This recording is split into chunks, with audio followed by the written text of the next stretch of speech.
Do you know how much it costs to travel in Qingdao, China?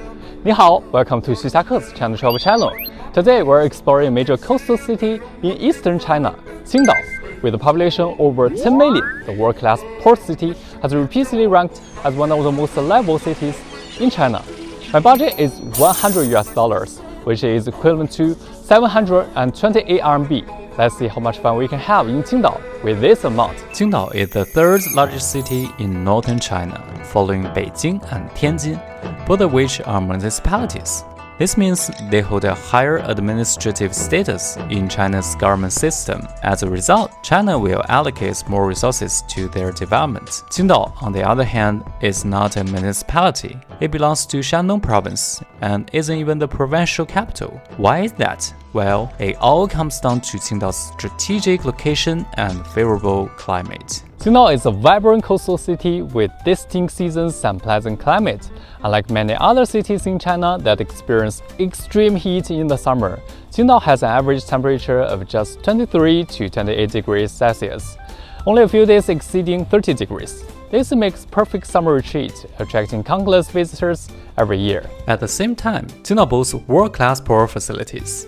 It can accommodate the world's largest 24,000 TEU container ships, and is home to the world's largest 400,000-ton iron ore terminal and 225,000-ton cruise terminal, capable of docking the biggest cruise ships in the world. Given the global trade landscape, this has made Qingdao one of China's most significant port cities.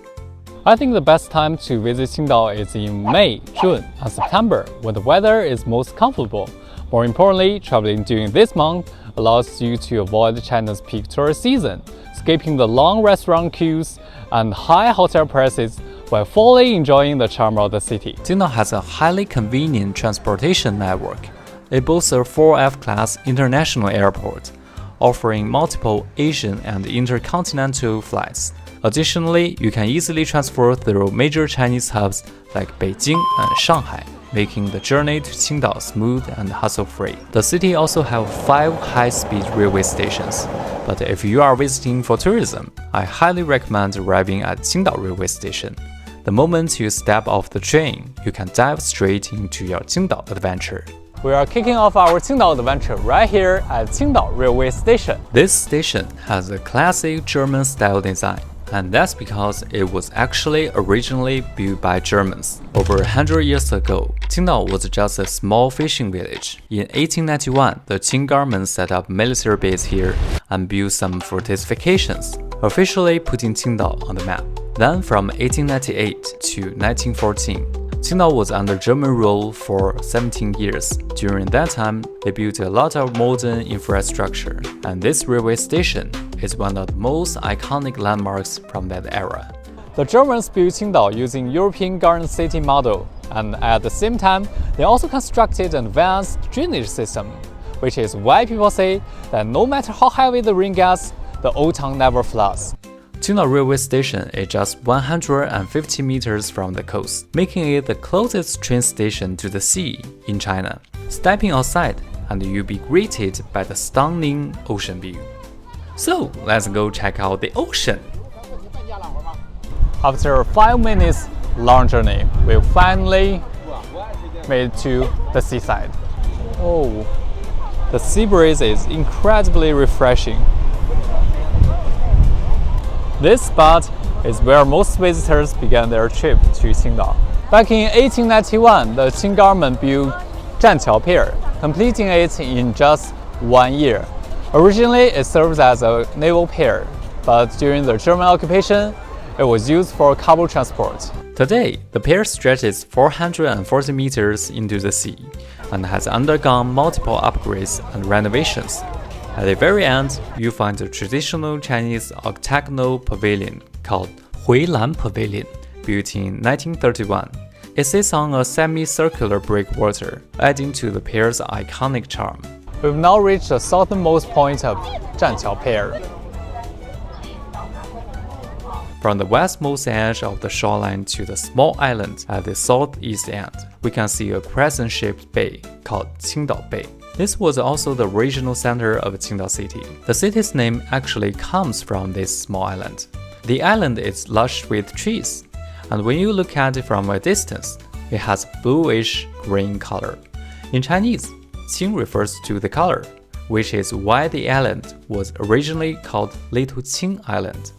And over time, this name evolved into the city's name, Qingdao, Qing Island. In the past, Little Qing Island didn't have the bridge for vehicles and pedestrians.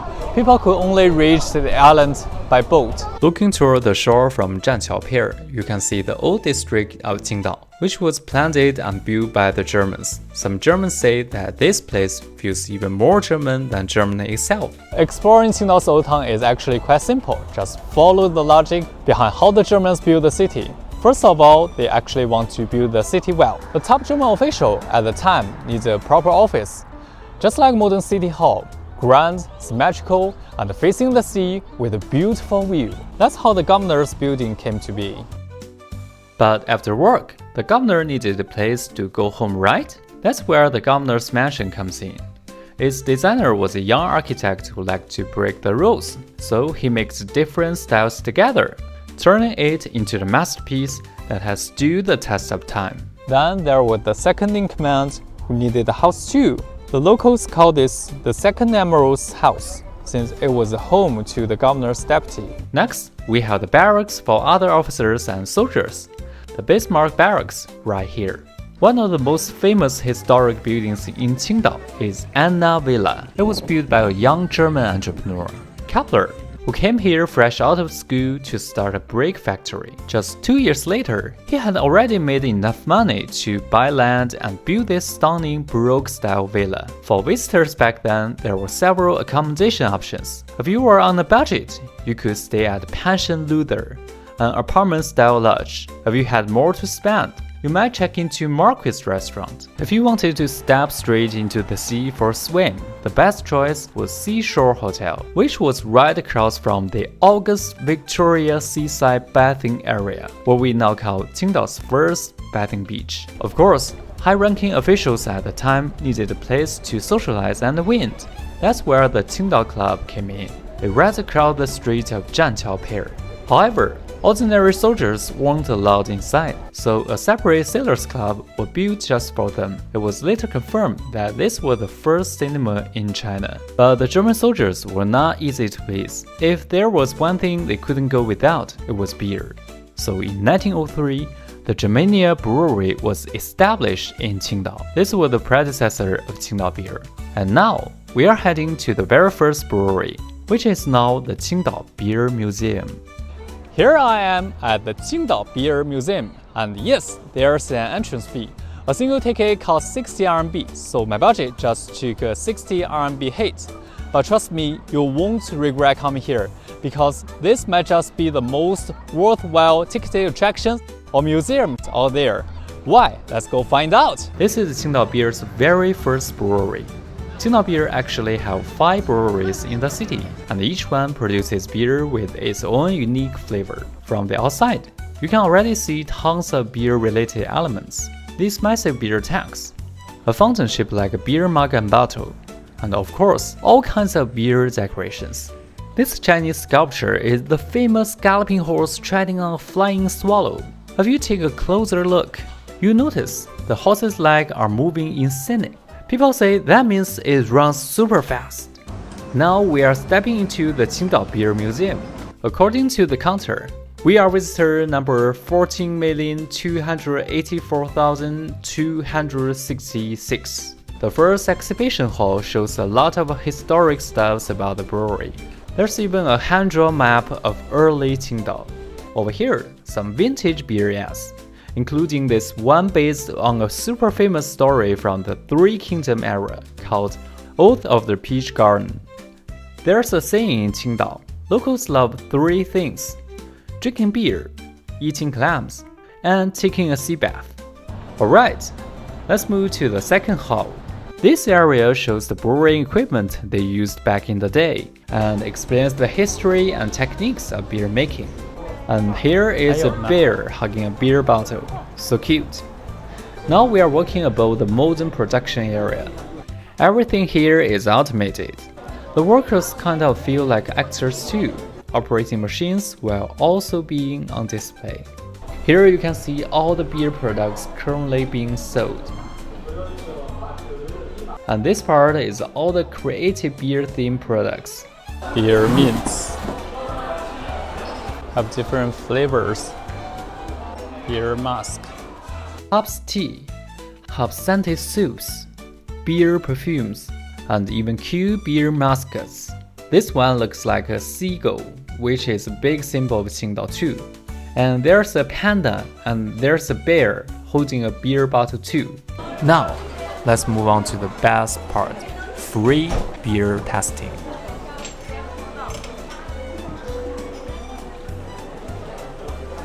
The ticket actually includes 2 free freshly brewed beers. The first glass is unfiltered fresh beer. No additives, just pure.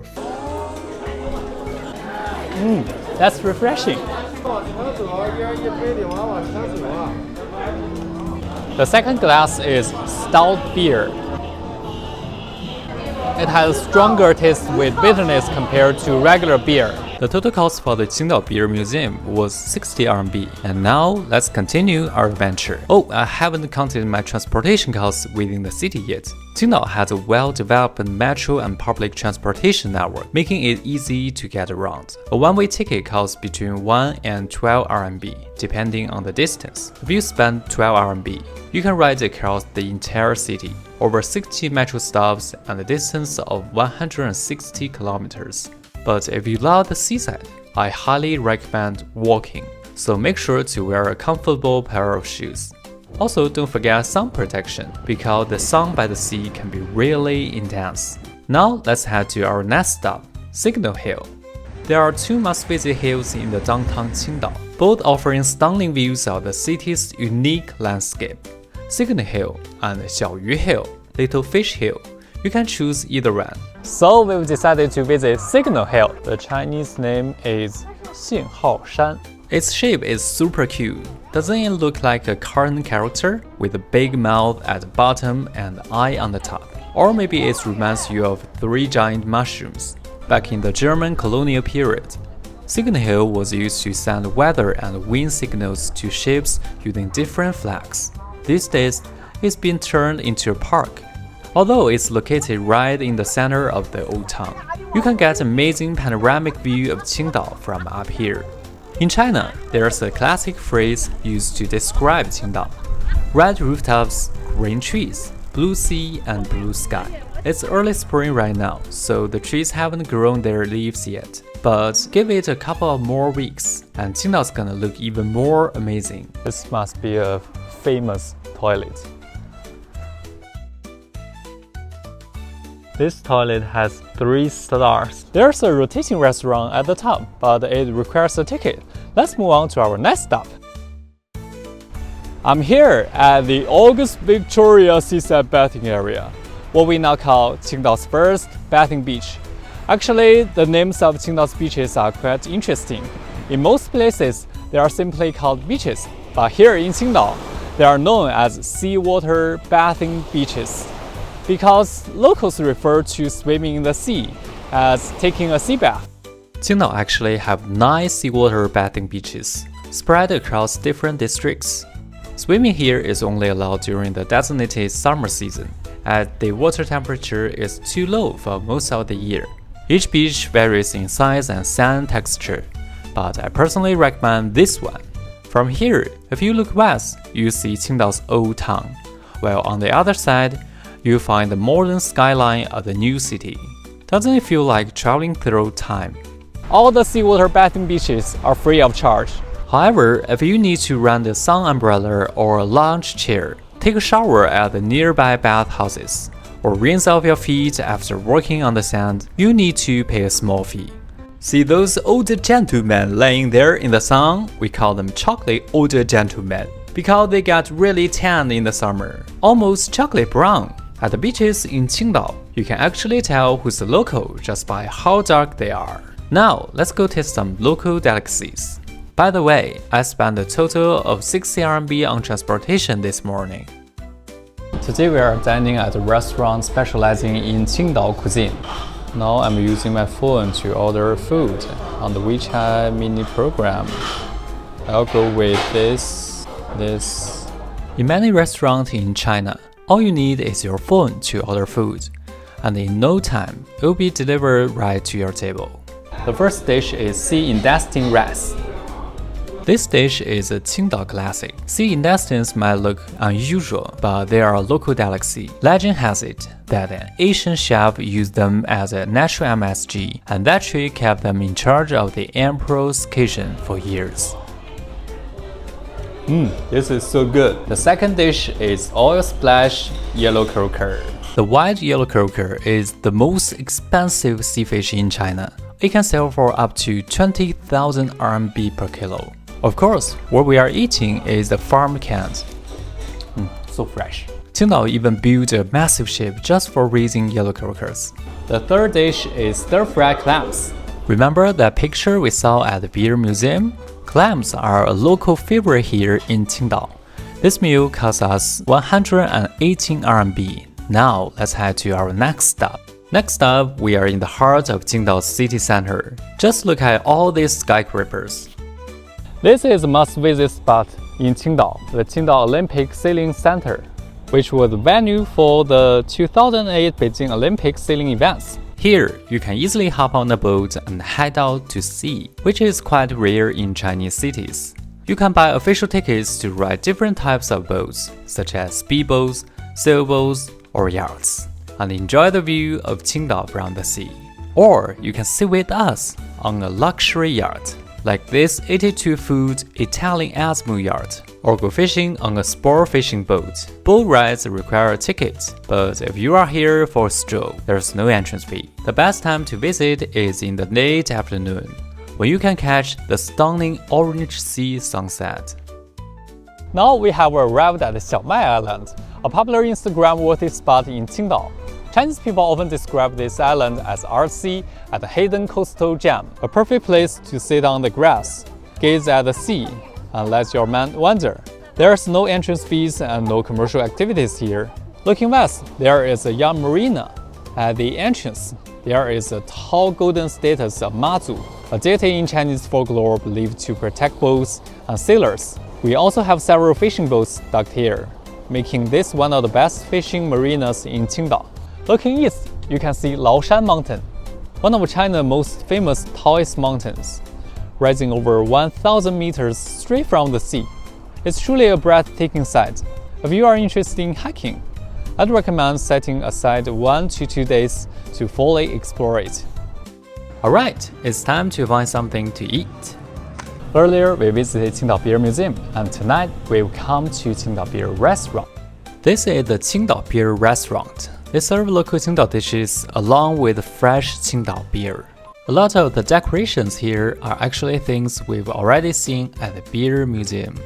This is my dinner tonight. I ordered a spicy seafood hot pot, some meat skewers, and the highlight tonight, a flight of 6 different beers. The beers are arranged from left to right, as the alcohol content gradually increases, and the proper way to enjoy them is in order. So let's dig in. Welcome to Qingdao. In Qingdao, especially in summer, seafood and meat skewers and beer are perfect combo for a night out. The total cost is 196 RMB. Now we are heading to one of the best nighttime attractions in Qingdao, the City Light Show. By the way, I only spent 2 RMB on transportation this afternoon. After a great meal, we are strolling along the seaside, and you can see the skyline behind me is lighting up. We are now in Qingdao's Fushanbei CBD, basically the downtown area of the city. Some of the top luxury apartments here sell for over 100,000 RMB per square meter. Most of the buildings here are fully covered with LED lighting systems, which means they can display all kinds of amazing visual effects. People who live by the sea love taking evening walks along the coast, especially around May 4th Square. Even now in April, there are already quite a few people here. In July and August, though, this place gets absolutely packed. You'll see kids running around, street performers doing Chinese-style magic, and tons of people live streaming. Alright, it's time to call it a day. Since I have a home here in Qingdao, I don't need to book a hotel. But just so you know, hotel prices in Qingdao can range from a few dozen RMB to several thousand per night, depending on the type of accommodation. During holidays or in the peak summer month, July and August, prices can get a lot higher. Today I spent a total 382.56 RMB, which is about $52. I'm Xuxiake, a Chinese travel content creator. This is my first video. If you enjoyed it, hit the like button and subscribe to my channel. If you have any questions about traveling in China, drop it in the comments. I love to chat with you.